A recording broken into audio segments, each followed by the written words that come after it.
សួស្តីអតិថិជន CP Bank ទាំងអស់គ្នាថ្ងៃនេះយើងខ្ញុំនឹងមកបង្ហាញអ្នកទាំងអស់គ្នាទាក់ទងជាមួយនឹងមុខងារ Set Pin ឬមួយក៏ផ្លាស់ប្ដូរលេខសម្ងាត់ Credit Card នៅក្នុង app CP Bank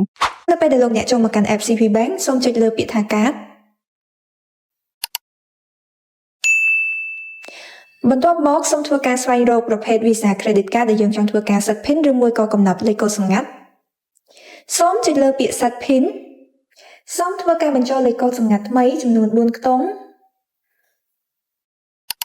បន្ទាប់មកសូមធ្វើការបញ្ចូលលេខកូដសម្ងាត់ថ្មីចំនួន4ខ្ទង់ម្ដងទៀតដូចជាមួយនឹងលេខកូដសម្ងាត់ខាងលើសូមចុចលើពាក្យ Next នោះលោកអ្នកនឹងទទួលបានសារ OTP ដែលផ្ញើមកកាន់លេខទូរស័ព្ទដៃផ្ទាល់ខ្លួនរបស់លោកអ្នក